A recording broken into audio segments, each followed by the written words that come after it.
Good morning. 2.5 months has come to an end. Tomorrow at 10 a.m. we head off back to England.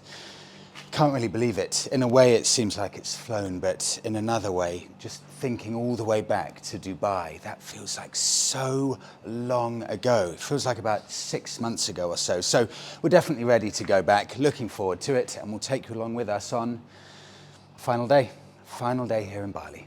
It's funny, the things you miss when you're away. I haven't.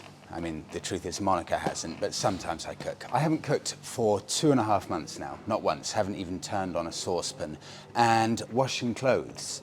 When you're out in Bali, of course, there are no washing machines in apartments, so you have to always go to a laundrette to wash the clothes. So in a bit, I'll have to head off for a 5-minute ride to pick up the laundry. Those little things. Can't wait to have a washing machine again. Can't wait to cook again. It's funny what you start missing.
Such a beautiful spot. It's about 2 minutes away from us, and we've never been. I think this is the end of the paddy field harvest, because everything's drying up now and you don't see as many people harvesting the crops now. Fitting time to leave. You know, it's interesting. Doing the last video in Lombok and comparing it to Bali, I honestly think we've probably put just as many people off coming to Bali as generated interest in people wanting to come to Bali, and a huge thing about that I think is the traffic and the fact it's so built up now, Bali. And living here on a daily basis, I can confirm it's exactly as we've shown it in the videos. It's relentless traffic that never ends, with roads that are just way too small. Coming off the flight from Lombok, where you wouldn't dream of seeing any traffic in southern Lombok. There are no vehicles around at all. You've got open views and you can see all of the scenery, views of the sea everywhere. It is stunning. Get back to Bali and you're immediately stuck in asthmatic traffic that just does not move, because the roads, for one, are too small, but no planning's been taken into mind. So if you've got, for example, shopping centres on the side of a dual carriageway, often there's no parking for cars there. So if 20 cars need to park outside, they'll all just park on the dual carriageway and block everyone for 10-15 minutes and bring everything to a standstill. And it's so bad in Bali that it probably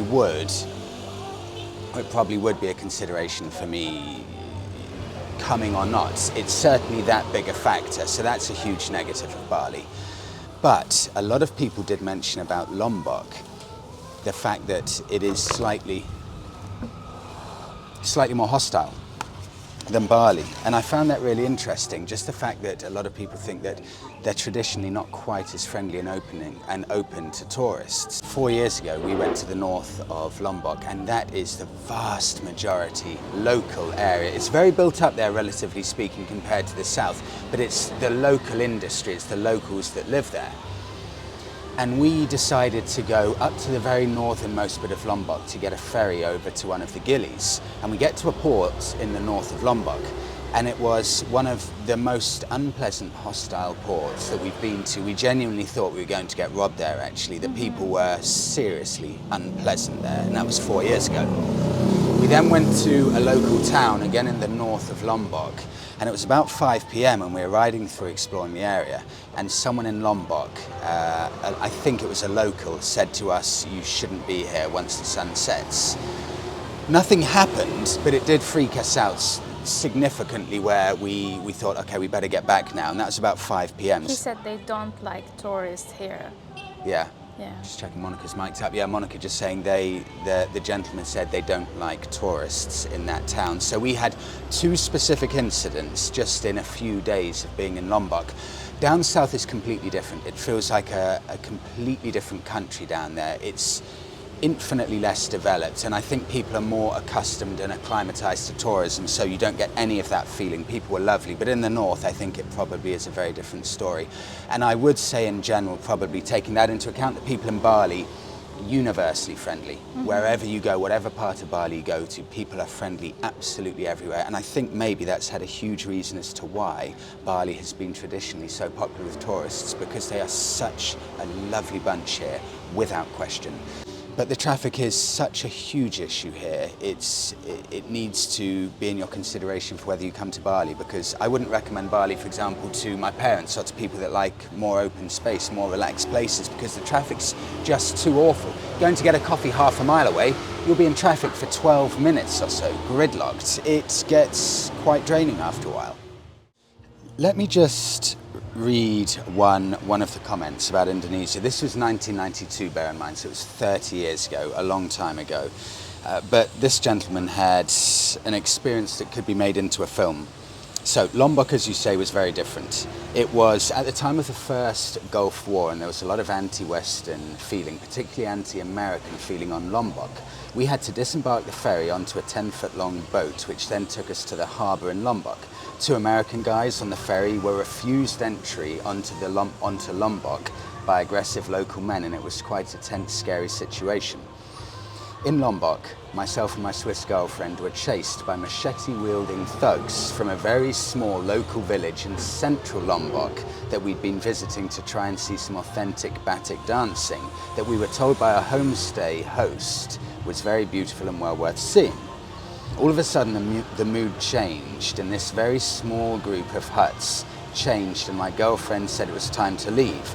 Now, she told me to go to our scooter and start it, as she would try and keep the now angry young men and some women who had a clear hatred for Western tourists talking amongst themselves aggressively. I had just got to our scooter, like yours, and started it when she came running along the narrow path between the rice paddies and jumped on the back screaming, "Go, go," followed by 2 young guys chasing her with machetes, raised trying to strike her. They then chased us for about 10 to 15 kilometers on their scooter along dirt tracks from this tiny hamlet in the middle of nowhere. They seemed to chase us for ages. I tried to ride as fast as I could with Lisa on the back without crashing. These bandits came alongside us many times to force us off the track into the jungle, where they would have likely robbed us and maybe worse. Anyway, at some point I felt our scooter swerve, and luckily I didn't crash or drop it. But what had happened was that Lisa, riding pillion, had managed to push their bike over as they tried to come alongside us, causing them to crash, meaning we left them behind in the dirt. Eventually we made it to a main road, which in those days was a single potholed, miserable piece of bitumen. There was what looked like a policeman at this junction, as it was a small village. I skidded to a halt, shaking like a leaf. They then got the local teacher who spoke some English to translate what had happened into Malay. A large crowd had gathered around us, but they weren't very friendly either. Eventually the policeman called our homestay and got our host to come and collect us, which wasn't far back to ride. It was agreed that these remote villagers were intent on robbing us and likely killing us after. We had a very lucky escape. This was central Lombok, east of Mount Rinjani. I would never go back there.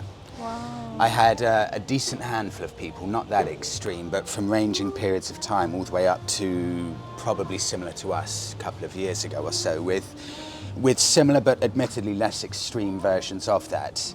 I hope and think that now you've got the MotoGP here, the government has, I don't know, somehow managed to force a situation where, at least up in the north, it's more welcoming. I don't know, but I was surprised at how many stories like that I heard.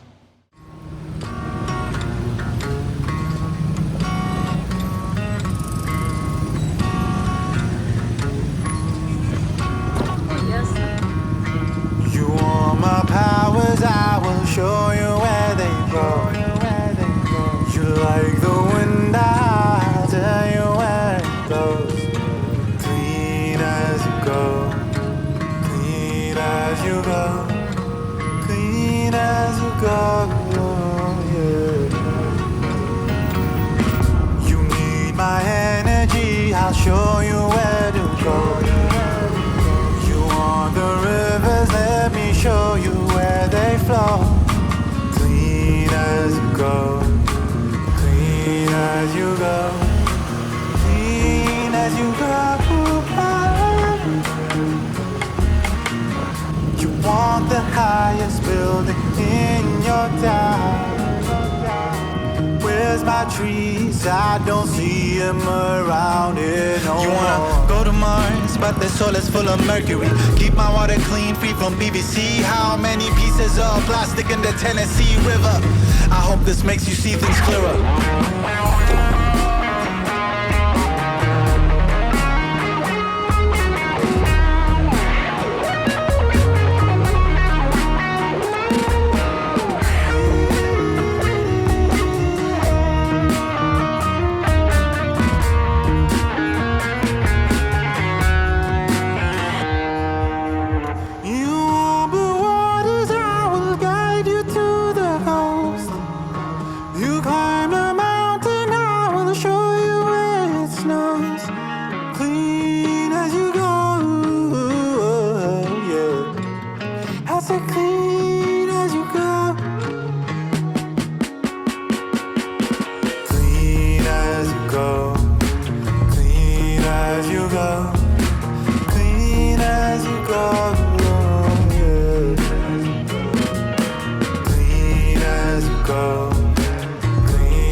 City, all I see is walls. Where is my son? I don't know, maybe he's gone. Skyscrapers, 100,000 acres, betrayed your maker.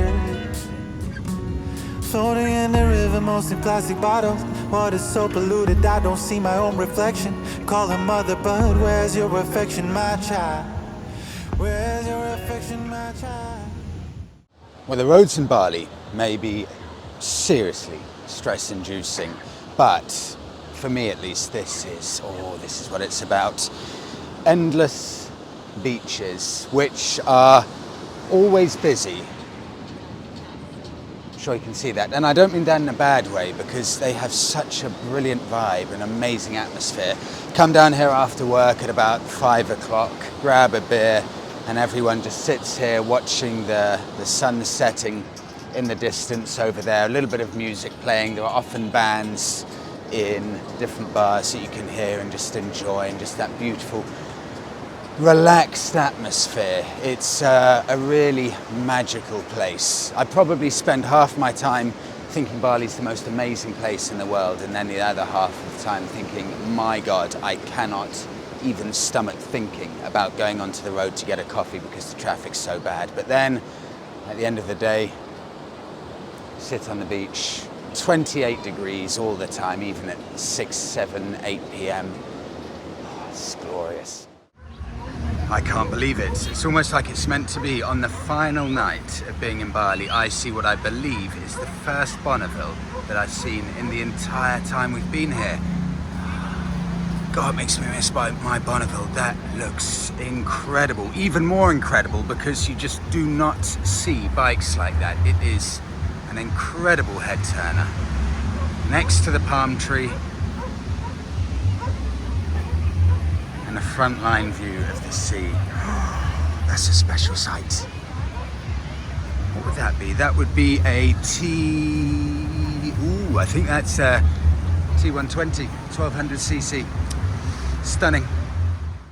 Dubai, Singapore, Bali, Nusa Ceningan, Nusa Lombongan, and Lombok, and then back to Bali again.